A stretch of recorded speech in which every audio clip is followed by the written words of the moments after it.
بسم اللہ الرحمن الرحیم السلام علیکم۔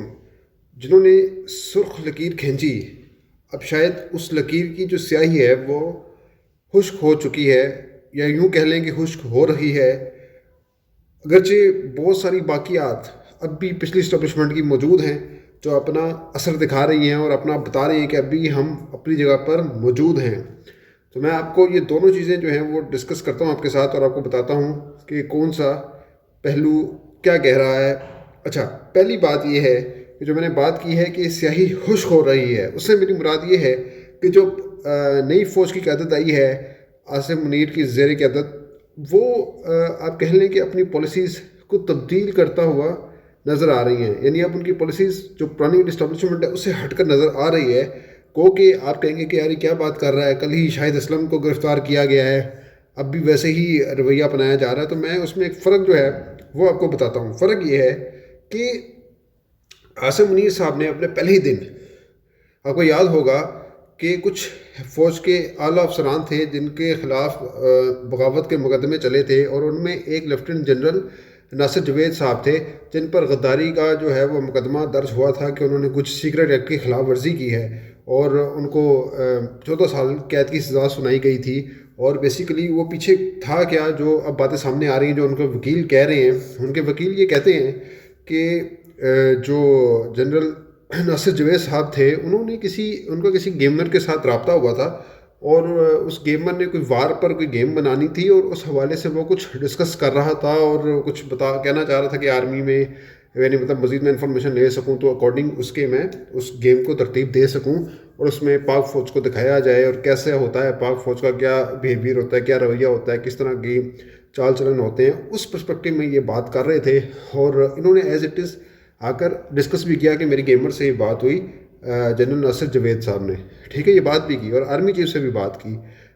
تو انہوں نے آرمی چیف نے بھی کہا کہ چلیں جی اس پہ بات کر لیتے ہیں، دیکھ لیتے ہیں، لیکن کچھ ہی عرصے بعد ان کو اسی بات پر گرفتار کر لیا کہ بھئی یہ تو سیکرٹ کی خلاف ورزی کر رہے ہیں، یہ سیکرٹ انفارمیشن فوج کی باہر نکال رہے ہیں۔ اور ایک جو ان کے وکیل کے بقول ایک سیریس قسم کا ایلیگیشن کیا لگ رہا ہے ان پہ، کہ انہوں نے یہ بتایا کہ پاکستان میں آرمی چیف کیسے لگتا ہے، اور اس کو ایکسٹینشن بھی مل جاتی ہے۔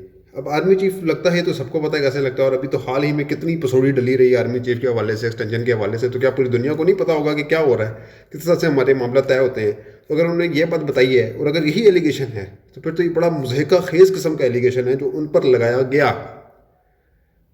تو لیکن واقفان حال یہ کہتے ہیں، جو مجھے انفارمیشن مل رہی ہے وہ یہ کہہ رہے ہیں اس کے مطابق کہ شاید ایکسٹینشن والی بات پر جو ہے وہ پچھلی قیادت بڑک اٹھی کہ شاید جو جنرل ناصر جوید ان کو کچھ اس حوالے سے کچھ انفارمیشن ہے کہ ایکسٹینشن کی کوششیں جاری ہیں۔ تو آپ سمجھ لیں کہ آگے کیا بات ہوئی ہوگی۔ تو صرف اس بحاف پر ان کو 14 سال کی قید کی سزا سنائی گئی۔ اب چیزیں سامنے آئی جا رہی ہیں، تو عاصم منیر نے اس فیصلے کو ریورس کر کے ان کی سزا کو معطل کر دیا، اب وہ رہا ہو چکے ہیں۔ تو آپ یہاں سے آئیڈیا لگا لیں کہ عاصم منیر نے جو پرانی پالیسی ہے اس کو ترتیب کیا ہے، جو ہے بدل دیا ہے، اس کی ترتیب بدل کے رکھ دی ہے۔ تو اب کہنے والے یہ کہہ رہے ہیں کہ عاصم منیر کی بھی راستے میں بہت ساری ابھی پرانی رکاوٹیں ہیں، پرانی باقیات ہیں جن کو ہٹانا ناگزیر ہے، اور اب ان کو اس میں کوئی تھوڑی سی پرابلم فیس کرنا پڑ رہی ہے، لیکن آنے والے وقتوں میں وہ سینیریو سارا چینج ہوتا ہوا نظر آئے گا۔ اب جو شاہد اسلم ہیں جس کی میں بات کر رہا تھا کہ ان کو گرفتار کیا گیا ہے، وہ صرف اس وجہ سے گرفتار کیا گیا کہ ان کے پاس کوئی ڈیٹا تھا جو جنرل قمر جاوید باجوہ کی جو دولت تھی، جو اثاثے تھے، ان کے حوالے سے جو خبر آئی تھی، وہ کہتے ہیں کہ انہوں نے ڈیٹا اکٹھا کر کے احمد نورانی کو دیا، جنہوں نے بعد میں اپنے آرٹیکل میں ساری انفارمیشن شیئر کی۔ تو اس بحاف پر ان کو گرفتار کیا گیا ہے۔ تو میرا یہاں پہ سوال یہ ہے کہ صحافی جو ہے اس کا تو کام ہی یہ ہے کہ انفارمیشن گیدر کرنا، ڈیٹا اکٹھا کرنا، انہوں نے کوئی غیر قانونی کام تو کیا نہیں۔ اگر ایف آئی اے نے پکڑ لیا ان کو، اب ان کے بھی مقدمہ چل رہا ہے، اب ان کو بھی اس کی سزا بھگتنی پڑے گی۔ تو امید ہے کہ جو آنے والی یہ جو نئی قیادت ہے، عاصم منیر صاحب جو ہیں، یہ اس پر کوئی ایکشن لیں گے۔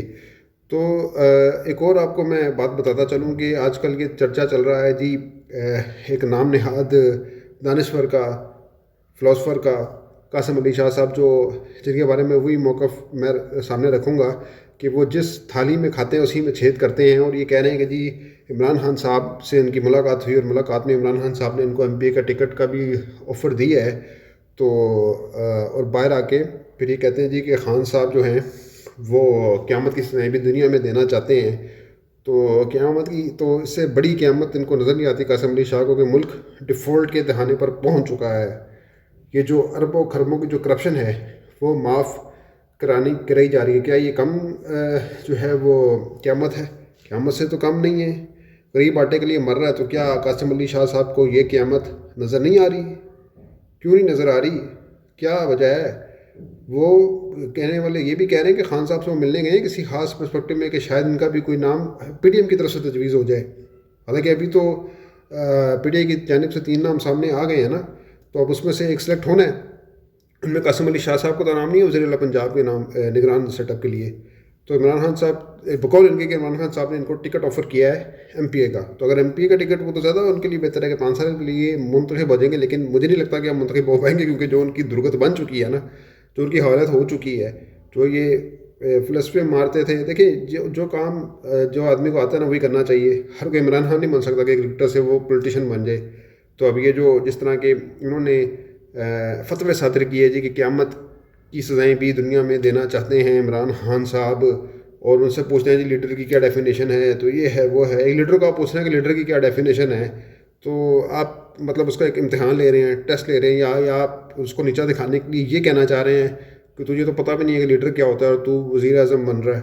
یعنی مطلب قاسم علی شاہ جیسے لوگ یہ ایک تاثر دینا چاہتے ہیں. لیکن آپ دیکھ لیں کہ عمران خان کے خلاف اگر آپ بلا وجہ غیر ضروری بولیں گے تو پھر کیا ان کی درگت بنی ہے سوشل میڈیا پہ, تو وہ سب کے سامنے ہے. تو وہ ایک کہہ لیں کہ وکٹ کی دونوں طرف شاید کھیلنا چاہ رہے تھے قاسم علی شاہ صاحب. اب وہ پی ڈی ایم کی طرف سے بھی ایک نمائندہ بننے کی کوشش کیا انہوں نے کہ کہیں وہاں سے کوئی ان کو بڈھا آفر ہو جائے یا کوئی نگران سیٹ اپ میں بھی ان کو کچھ حصہ مل جائے. تو لالچی ہے نا انسان, لالچی ہے. یہ کہتے ہیں انسان بڑے بڑے جو لیکچر دیتے ہیں, خیر میں تو نہیں اتنا سنتا ان کو, تو اتنا فضول ٹائم بھی نہیں ہے ان کو سننے کے لیے کہ یہ صرف وہ جو باہر کا جو فلسفہ ہے نا وہ موٹیویشنل اسپیکر کا وہ یہاں پہ امپلیمنٹ انہوں نے کیا تو ان کی گڈی چڑھ گئی ہے. کیونکہ پاکستان میں کم ہے, منیبہ مزاری اور 1-2 لوگ اور ہیں, اور ایک یہ ہے قاسم علی شاہ صاحب جو خود وہ کہتے ہیں میں بہت بڑا رستو ہوں اور میں نے یہ اخذ کر لیا ہے جی کہ عمران خان جو ہے وہ قیامت کی سزائیں دنیا میں دینا چاہتے ہیں. تو وہ سمجھ سے بڑا تر بات ہے. اب دیکھ لینا ان کے اوپر جتنا کیچڑ اچھل چکا ہے تو اب شاید ان کی بولتی بند ہو جائے. اچھا یہ وہ آدمی ہیں جنہوں نے ان کے ابھی کلپ یہ بھی وائرل ہوا جی کہ یہ کہتے ہیں میں نے تو عمران خان کو ووٹ دیا تھا, میرے گھر والوں نے بھی عمران خان کو ووٹ دیا, آئندہ بھی عمران خان کو ووٹ دوں گا. تو یہ دیکھیں نا, اور پیچھے کیا باتیں ہو رہی ہیں جی کہ قیامت کی سزائیں بھی دینا چاہتے ہیں. تو منافقت قاسم علی شاہ صاحب کی کھل کر یہاں ہو گئی ہے, ایکسپوز ہو گئی ہے. اب ان کے جو فالوور تھے ظاہر سی بات ہے ان کو بھی دھچکا لگا ہوگا کہ کس طرح کی حرکتوں پہ اتنے اپنا آپ انسان کہیں نہ باہر لے کے آتا ہے, تو ان کا اپنا آپ جو ہے اب ظاہر ہو گیا. تو ملتے ہیں کسی اگلی ویڈیو میں. اپنا بہت خیال رکھیے گا. اللہ حافظ.